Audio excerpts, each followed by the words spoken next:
AI jobs are outpacing the rest of the employment market despite predictions of a wipeout. So how do we prepare students? Well, joining me now, Education Freedom Foundation founder and CEO of Optima Ed, Erika Donalds. Erika, thank you so much for being with us today. The question of the hour, how do we navigate AI in our schools? And this is something you've done.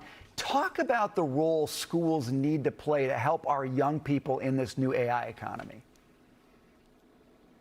Well, schools cannot be the bottleneck for these kids to stop them from being prepared for those jobs that are growing at 8 times as quickly as the rest of the market and a 62% wage premium. We can't allow schools to hold them back by not preparing them. We know that 80% of our kids are using AI, but only 20% are getting the training to do so. So we have to get our heads out of the sand and really prepare these kids with the skills they need to allow AI to help them get that job or start their own businesses, but use it in a smart way that's going to advance them career-wise, not help them cheat.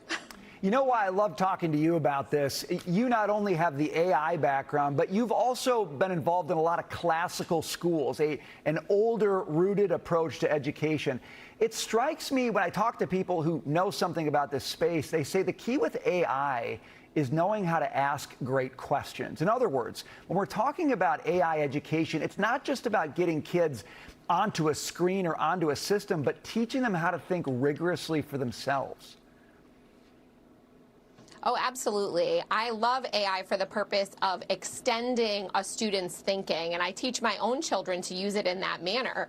If they're reading a book and I can get AI to say, ask them questions to make sure that they understand the text and help them to expand their thinking about the characters and what they might have been thinking or feeling and what decisions that they made. It's an incredible tool for things like that and discussions that you might be having at home about these novels, about the Federalist Papers, about the Constitution and other original texts that we use in classical education. And so we have to stop thinking of it as something that is a shortcut when really it can be used just like any other tools. It can be used for good and for bad. And we need to change our thinking about this and help our children change their thinking about it to help them expand, learn, and prepare themselves for the future, whether that's from a classical education perspective in the humanities, in the liberal arts, or for skilled trades. As we know, that's going to be a major future opportunity for these kids. Let me throw an interesting element into the mix here.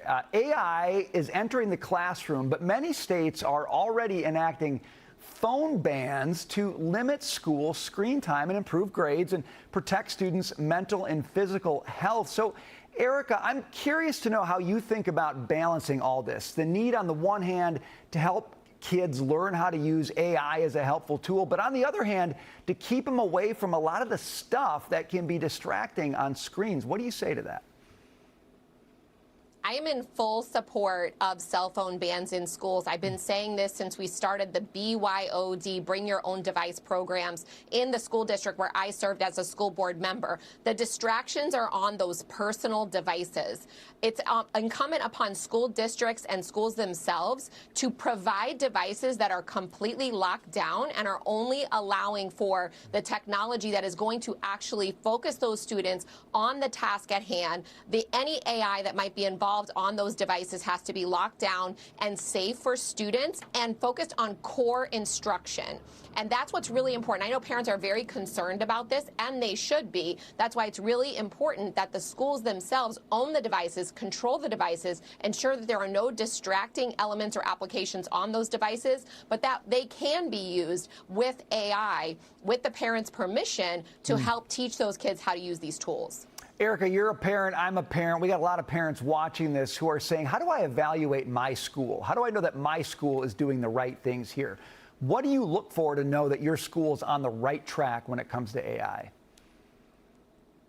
Well, the first thing is, do they even have an AI policy? Right now, less than half of our schools and districts in this country have an AI policy at all. You also want to ask what kind of training the teachers have undergone for AI policies and how to teach it to the students. Only 8% of our teachers say that they have had comprehensive training on AI. And yet, the majority of these new jobs that are coming online say that they are requiring AI skills, even out of students that are coming out of high school. So we see a huge huge disconnect between what is happening in our classrooms, what employers are going to want to provide. So when parents start asking these questions, their number one priority is their students' safety, but they also need to be asking, what are these schools doing to prepare their kids for the jobs that are waiting for them out after high school and certainly after higher education? Well, Erika Donalds, this is your area. You've got the expertise, and we're glad to have you with us today. Thanks for joining us. Yeah, thanks for having me, and thanks for talking about this important issue.